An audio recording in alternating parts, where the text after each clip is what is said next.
नमस्कार दोस्तों, लोक बात की खास पेशकश कहानियों का काफिला के काफिले को आगे बढ़ाते हुए आज मैं आप सबके समक्ष भारतेंदु हरिश्चंद्र द्वारा लिखित अंधेर नगरी चौपट राजा सुनाने जा रहा हूं। इस प्रहसन का लेखन 1881 ईस्वी में हुआ था और इसमें भारतेंदु ने न केवल प्रहसन के माध्यम से वर्तमान इतिहास का चित्रण किया है, बल्कि तत्कालीन सत्ता व्यवस्था पर व्यंग्य भी किया गया है। मूलतः यह प्रहसनात्मक शैली में रचा हुआ प्रखर राजनैतिक व्यंग्य है। इसमें न्याय, प्रशासन एवं धर्म की वास्तविकताओं का अंकन हुआ है। अंधेर नगरी के नाटकीय दृश्यों में एक शोरगुल है। यह शोरगुल एक प्रकार की अराजकता और मूल्यहीनता का आभास देता है। मूल्यों को पहचानने की दृष्टि का अभाव अंधेर नगरी की व्यवस्था का सच है।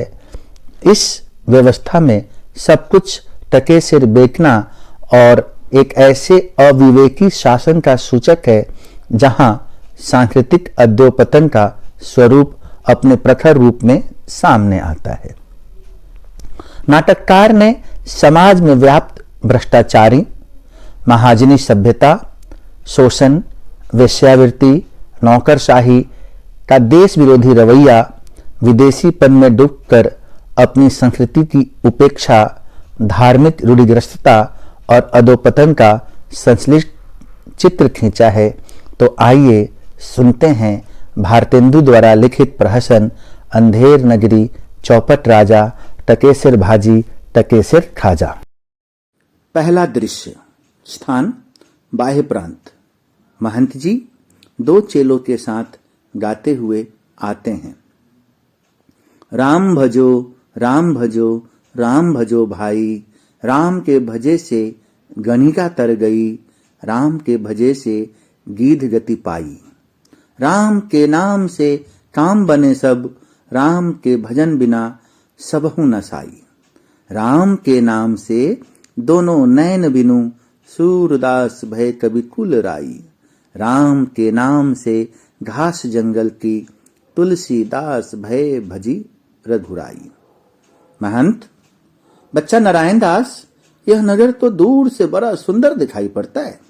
देख, कुछ भिक्षा उक्षा मिले तो ठाकुर जी का भोग लगे, और क्या। नारायण दास, गुरुजी महाराज, नगर तो नारायण के आश्रय से बहुत ही सुंदर है। जो है सो है, पर भिक्षा सुंदर मिले तो बड़ा आनंद होए। महंत, बच्चा गोवर्धन दास, तू पश्चिम की ओर जा और नारायण दास पूरब की ओर जाएगा। देख, जो कुछ सीधा सामग्री मिले तो श्री सालग्राम जी का बाल भोग सिद्ध हो। गोवर्धन दास, गुरुजी, मैं बहुत सी भिक्षा लाता हूं। यहाँ के लोग तो बड़े मालवार दिखाई पड़ते हैं, आप कुछ चिंता मत कीजिए। महंत, बच्चा, बहुत लोभ मत करना। देखना, हाँ, लोभ पाप को मूल है, लोभ मिटावत मान। लोभ कभी नहीं कीजिए, या मैं नरक निदान। दूसरा दृश्य। स्थान बाजार। कबाब वाला। कबाब गर्मा गर्म, मसालेदार 84 मसाला 72 आंच का कबाब, गर्मा गर्म मसालेदार, खाए सो होठ चाटे, न खाए सो जीभ काटे। कबाब लो, कबाब का ढेर बचा टके सिर। घाशीराम। चने जोर गरम, चने बनावे घासी राम, जिनकी झोली में है दुकान। चना चुरमुर बोले, बाबू खाने को मुंह खोले। चना खावे तो की मैना, बोले अच्छा बना चबेना। चना खावे गफुरन मुन्नी, बोले और नहीं कुछ सुनना। चना खाते सब बंगाली, जिनकी धोती ढीली ढाली। चना खाते मियाँ जुलाहे, दाढ़ी हिलता गाह बिगाहे। चना हाकिम सब जो खाते, सब पर दुना टिकस लगाते। चना जोर गरम, चना जोर गरम। नारंगी वाली, नारंगी ले नारंगी, सिलहट की नारंगी, बुटवल की नारंगी, राम बाग की नारंगी, आनंद बाग की नारंगी। भाई नींबू सी नारंगी, मैं तो पिए के रंग नरगी।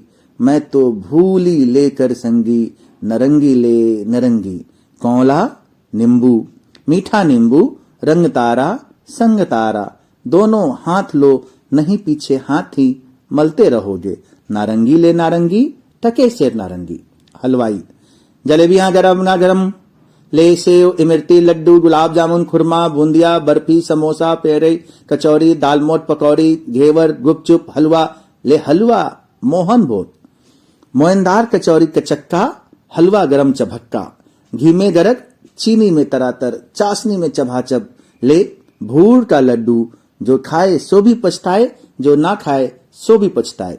रेवड़ी का रक्का, पापड़ पड़क्का, ऐसी जात हलवाई जिसके 36 कौम है भाई। जैसे कलकत्ते के विल्सन मंदिर के भितरिये, वैसे अंधेर नगरी के हम। सब समान ताजा, खाजा ले खाजा, टके शेर खाजा।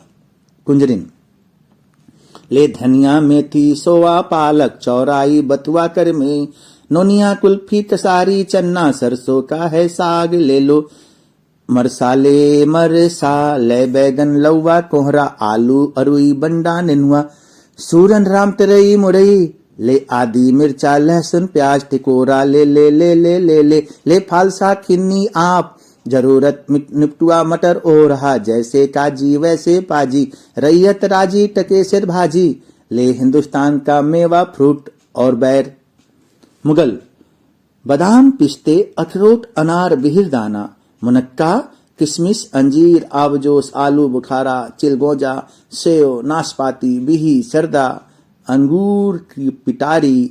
आभारा ऐसा मुल्क जिसमें अंग्रेज का भी दांत खट्टा हो गया। नाहक को रुपया खराब किया बेवकूफ बना। हिंदुस्तान का आदमी लख लख, हमारे यहाँ का आदमी बुम्बुक बुम्बुक। ले सब मंगा टके शेर। पाचक वाला, चूरन अमल बेद का भारी, जिसको खाते कृष्ण मुरारी। मेरा पाचक है पचलोना, जिसको खाता श्याम सलोना। चूरन बना मसालेदार, जिसमें खट्टे की बाहर। मेरा चूरन जो कोई खाए, मुझको छोड़ कहीं नहीं जाए। हिंदू चूरन इसका नाम, विलायत पूरन इसका काम। चूरन जब से हिंद में आया, इसका धन बल सभी घटाया। चूरन ऐसा हट्टा कट्टा, कीना दांत सभी का खट्टा। चूरन चला दाल की मंडी, इसको खाएगी सब रंडी। चूरन अमले सब जो खावे, दूनी रिश्वत तुरंत पचावे।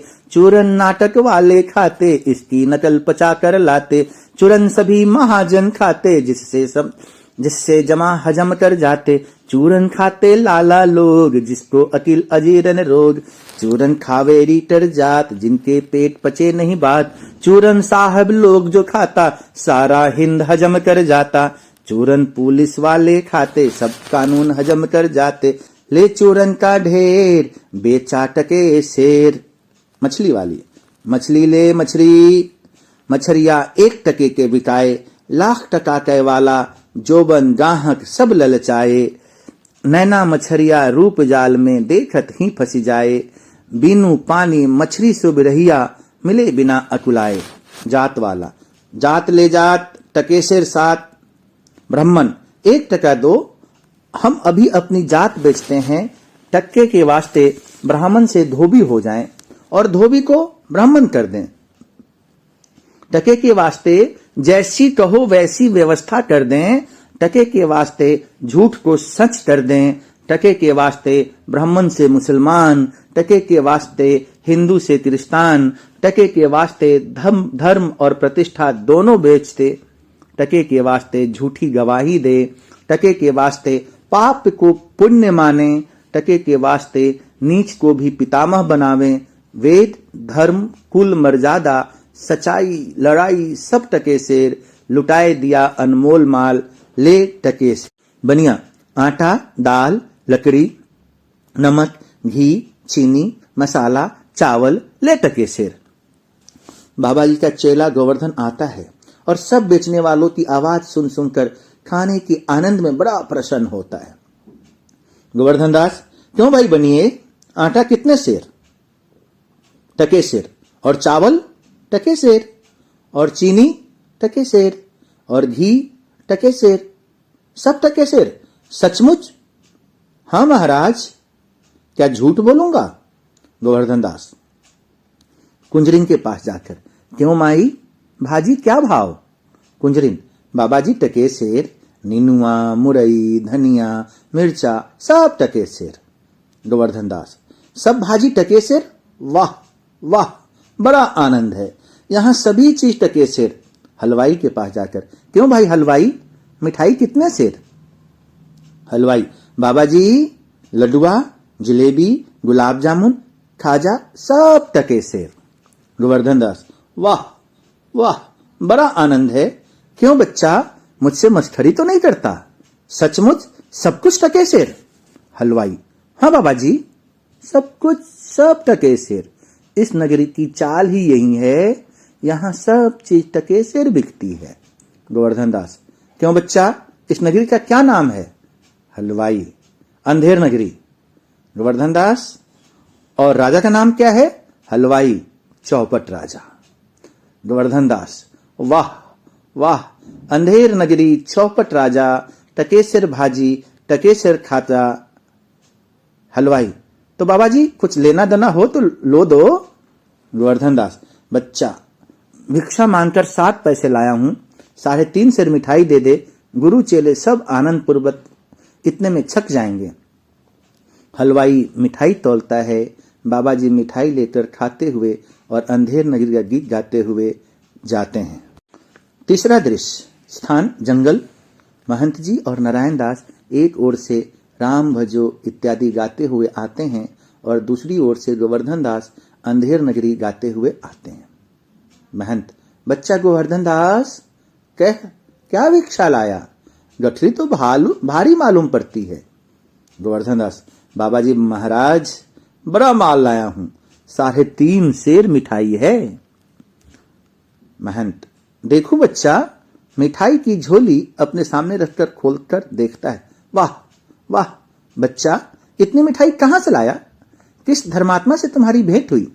गोवर्धन दास, गुरुजी महाराज 7 पैसे भीख में मिले थे, उसी से इतनी मिठाई मोल ले ली है। महंत, बच्चा नारायण दास ने मुझसे कहा था यहाँ सब चीज टकेसर मिलती है, मैंने इसकी बात का विश्वास नहीं किया। बच्चा, यह कौन सी नगरी है और इसका राजा कौन है जहां टकेसर भाजी और टकेसर खा जाए?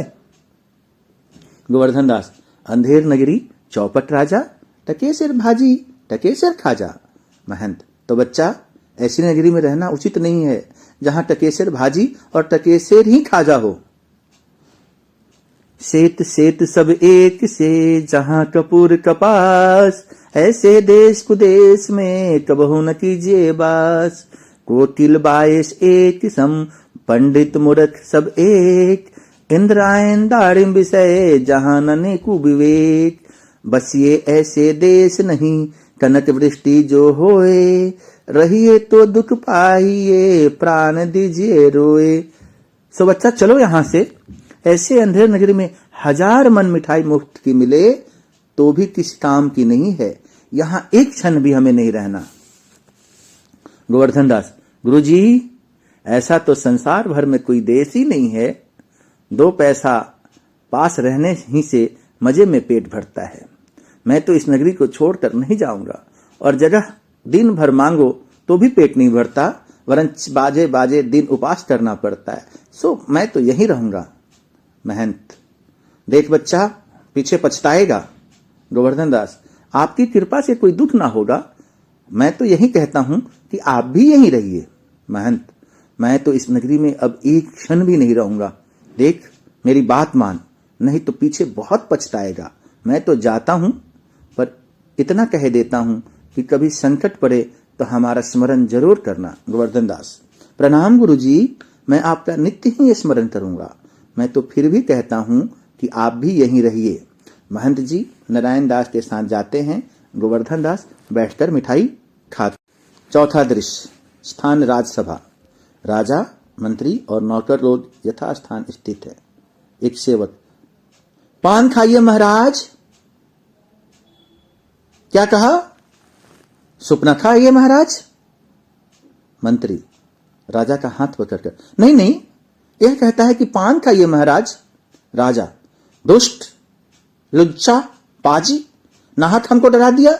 मंत्री: इसको 100 कोड़े लगे। मंत्री: महाराज, इसका क्या दोष है? न तो तमोली पान लगाकर देता, न यह पुकारता। अच्छा, तमोली के 200 कोड़े लगे। मंत्री: पर महाराज, आप पान खाइए, सुनकर थोड़े ही डरे हैं। आप तो सुपनखा के नाम से डरे हैं। सुपनखा को सजा हो। राजा: फिर वही नाम? मंत्री: तुम बड़े खराब आदमी हो। हम रानी से कह देंगे कि मंत्री बेर बेर तुमको शौक बुलाना चाहते हैं। नौकर: नौकर, शराब। दूसरा नौकर: लीजिए महाराज, पीजिए महाराज। और दो। नेपथ्य में दुहाई है दुहाई का शब्द आता है। कौन चलाता है? पकड़ लाओ। 2 नौकर एक फरियादी को पकड़ लाते हैं। फरियादी: दुहाई है महाराज, दुहाई है, हमारा न्याय हो। राजा: चुप रहो, तुम्हारा न्याय यहां ऐसा होगा कि जैसा यम के यहां भी ना होगा। बोलो क्या हुआ?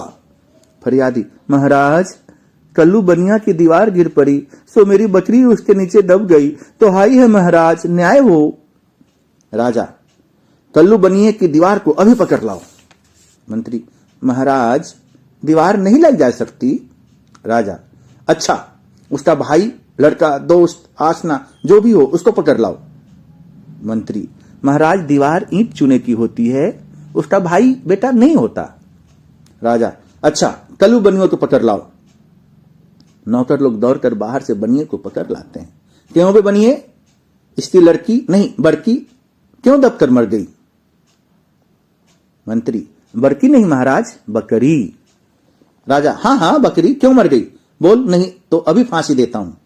कल्लू: महाराज, मेरा कोई दोष नहीं है, कारीगर ने ऐसी दीवार बनाई कि गिर पड़ी। राजा: अच्छा, इस मल्लू को तोड़ दो, कारीगर को पकड़ लाओ। कल्लू जाता है, लोग कारीगर को पकड़ कर लाते हैं। क्यों बे कारीगर, इसकी बकरी किस तरह मर गई? कारीगर: महाराज, मेरा कुछ कसूर नहीं है, चूने वाले ने ऐसा बोधा चूना बनाया कि दीवार गिर पड़ी। राजा: अच्छा, इस कारीगर को बुलाओ। नहीं नहीं, निकालो, उस चुनने वाले को बुलाओ। कारीगर निकाला जाता है, चूने वाला पकड़ कर लाया जाता है। क्यों बे खैर सोपारी, चूने वाले, इसकी कुबड़ी कैसे मर गई? चूने वाला: महाराज, मेरा कुछ दोष नहीं है, भिश्ती ने चूने में पानी ढेर दे दिया, इसी से चूना कमजोर हो गया। राजा: अच्छा, चुनी लाल को निकालो, भिश्ती को पकड़ो। चूने वाला निकाला जाता है, भिश्ती लाया जाता है। क्यों बे भिश्ती, गंगा चमुना की किश्ती, इतना पानी क्यों दिया कि इसकी बकरी गिर पड़ी और दीवार दब गई? भिश्ती: महाराज, गुलाम का कोई कसूर नहीं, कसाई ने मशक इतनी बड़ी बनाई कि उस पर पानी ज्यादा आ गया। राजा: अच्छा, कसाई को लाओ, भिश्ती निकालो। लोग भिश्ती को निकालते हैं और कसाई को लाते हैं। क्यों बे कसाई, मशक ऐसे क्यों बनाई कि दीवार लगाई, बकरी दबाई? मंत्री: महाराज, गडेरिया ने टके पर ऐसी बड़ी भेड़ मेरे हाथ बेची कि उसकी मशक बड़ी बन गई।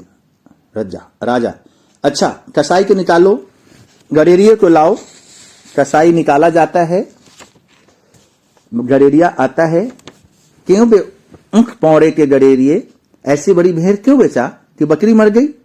गडेरिया: महाराज, उधर से कोतवाल साहब की सवारी आ गई तो उसको देखने में मैंने छोटी बड़ी भेड़ का ख्याल नहीं किया, मेरा कुछ कसूर नहीं है। राजा: अच्छा, इसको निकालो, कोतवाल को अभी सर बहर पकड़ लाओ।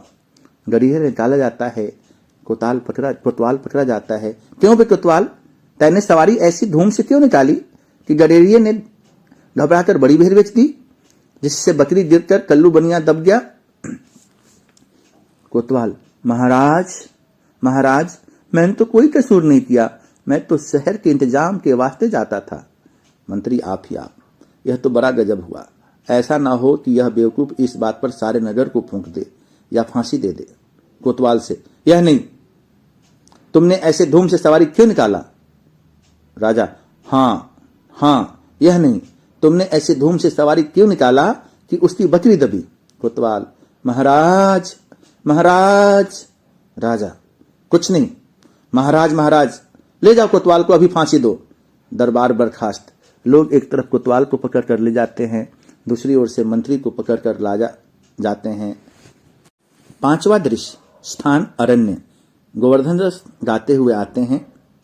अंधेरे नगरी अनबुझ राजा, टके शेर बाजी टके शेर खाजा, नीच ऊंच सब एक कहीं ऐसे, जैसे भरुए पंडित तैसे, कुल मर्जाद न मान बड़ाई, सब एक से लोग लुगाई, जात पात पूछे नहीं कोई, हरि को भजे सो हरि का होई, बेश्या जोरू एक समाना, बकरी गऊ एक करी जाना, सांचे मारे मारे डोले, छली दुष्ट सिर चाढ़ी चढ़ी बोले, प्रगट सब अंतर छल धारी, सोई राज सभा बल भारी, साच कहे तो पनही खावे, झूठे बहुविधि पदवी पावे, छलियन के एका के आगे, लाख कहो एकहू नहीं लागे, भीतर होई मलिन की कारो, चाहिए बाहर रंग चटकारो, धर्म अधर्म एक दरसाई, राजा करे सो न्याय सदाई, भीतर स्वाहा बाहर सादे, राज करहीं अगले अरु प्यादे, अंधाधुंध मचियो सब देसा, मानहूं राजा रहत विदेशा, गौद्विज श्रुति आदर नहीं होई, मानहूं नृपति विधर्मी कोई, ऊंच नीच सब एक ही सारा, मानहूं ब्रह्म ज्ञान विसितारा, अंधेरे नगरी अनबुझ राजा, टके शेर भाजी टके शेर खाजा। गुरुजी ने हमको नाहा की यहाँ रहने से मना किया था। माना कि देश बहुत बुरा है, पर अपना क्या, अपने किसी राजकाज में थोड़ी ही कुछ डर है। रोज मिठाई चावना, मजे में आनंद से राम भजन खाना। मिठाई खाता है, 4 प्यादे 4 ओर से आकर उसको पकड़ लेते हैं। पहला प्यादा, चल बे चल, बहुत मिठाई खाकर मुटाया है, आज पूरी हो गई। दूसरा प्यादा, बाबा जी चलिए, नमो नारायण कीजिए। गोवर्धन दास, हैं, यह आफत कहां से आई? अरे भाई, मैंने तुम्हारा क्या बिगाड़ा है जो मुझको पकड़ते हो? पहला प्यादा, आपने बिगाड़ा है या बनाया है, इससे क्या मतलब, अब चलिए फांसी चढ़िए। गोवर्धन दास, फांसी? अरे बाप रे बाप, फांसी? मैंने किसी जमा लूटी है क्या, मुझको फांसी? मैंने किसी के प्राण मारे क्या, मुझको फांसी? दूसरा प्यादा, आप बड़े मोटे हैं, इस वास्ते फांसी होती है। गोवर्धन दास, मोटे होने से फांसी? यह कहां का न्याय है? अरे हंसी फकीरी से नहीं करनी होती। पहला प्यादा, जब सूली चढ़ लीजिएगा तब मालूम होगा कि हंसी है कि सच। सीधी राह से चलते हैं कि घसीट कर ले चलें? गोवर्धन दास, अरे बाबा, क्यों बेकसूर का प्राण मारते हो? भगवान के यहां क्या जवाब दोगे? पहला प्यादा, भगवान को जवाब राजा देगा, हमको क्या मतलब, हम तो हुक्मी बंदे हैं। गोवर्धन दास, तब भी बाबा बात क्या है कि हम फकीर आदमी को नाहक फांसी देते हो? पहला प्यादा, बात यह है कि कल कोतवाल को फांसी का हुक्म हुआ था। जब फांसी देने को उसको ले गए तो फांसी का फंदा बड़ा हुआ, क्योंकि कोतवाल साहब दुबले हैं। हम लोगों ने महाराज से अर्ज किया कि इस पर हुक्म हुआ कि एक मोटा आदमी पकड़कर फांसी दे दो, क्योंकि बकरी मरने के अपराध में किसी न किसी को सजा होना जरूर है, कहीं तो न्याय ना होगा। इस वास्ते तुमको ले जाते हैं कि कोतवाल के बदले तुमको फांसी दे देंगे। गोवर्धन दास, तो क्या और कोई मोटा आदमी इस नगर भर में नहीं मिलता जो मुझ अनाथ फकीर को फांसी देते हो? पहला प्यादा, इसमें दो बात है।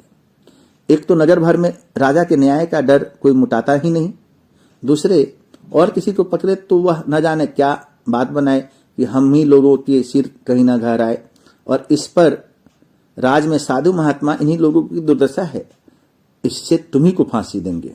गोवर्धन दास, दुहाई परमेश्वर की, अरे मैं नाहक मारा जाता हूं, अरे यहां बड़ा ही अंधेर है, अरे गुरुजी महाराज का कहा मैंने ना माना, उसका फल मुझको भोगना पड़ रहा है। गुरुजी कहां हो, आओ मेरी प्राण बचाओ, अरे मैं बेअपराध मारा जाता हूं, गुरुजी गुरुजी। गोवर्धन दास चिल्लाता है, प्यादे उसको पकड़कर ले।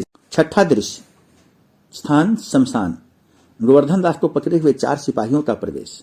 गोवर्धन दास, हाय बाप रे, मुझ बेकसूर को फांसी क्यों देते हो? अरे भाइयों, कुछ तो धर्म विचारो, अरे मुझे गरीब को फांसी देकर तुम लोगों को क्या लाभ होगा? अरे मुझे छोड़ दो, हाय हाय। रोता है और छुड़ाने का यत्न करता है। पहला सिपाही, अरे चुप रह, राजा का हुक्म भला कहीं टल सकता है? यह तेरा आखिरी दम है, राम का नाम ले, बेफायदा क्यों शोर करता है? चुप रह। गोवर्धन दास, हाय, मैंने गुरुजी का कहना ना माना, उसी का फल है। गुरुजी ने कहा था कि ऐसे नगर में न रहना चाहिए, यह मैंने न सुना। अरे इस नगर का नाम ही अंधेर नगरी और राजा का नाम चौपट है, तब बचने की कौन आशा है? अरे इस नगरी में ऐसा कोई धर्मात्मा नहीं है जो इस फकीर को बचाए। गुरुजी कहाँ हो, बचाओ बचाओ गुरुजी। रोता है। सिपाही लोग उसे घसीटते हुए ले चलते हैं। गुरुजी और नारायण दास आते हैं। गुरुजी, अरे बच्चा गोवर्धन दास, तेरी यह क्या दशा है?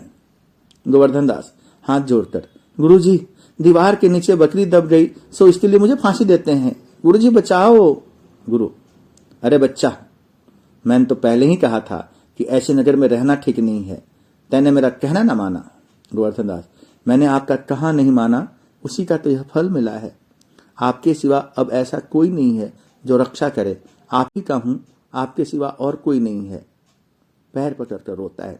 गुरुजी, कोई चिंता नहीं, नारायण सब समर्थ हैं। भौं चढ़ाकर सिपाहियों से, सुनो, मुझे अपने शिष्य को अंतिम उपदेश देने दो।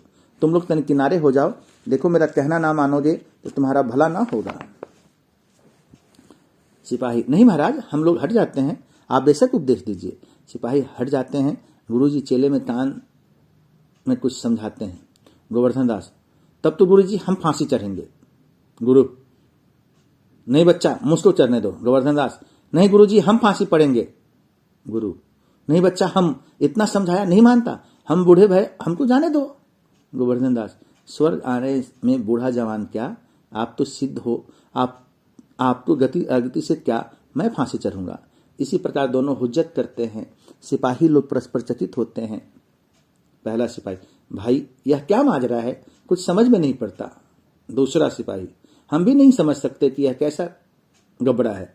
राजा मंत्री कोतवाल आते हैं। राजा, यह क्या गोलमाल है?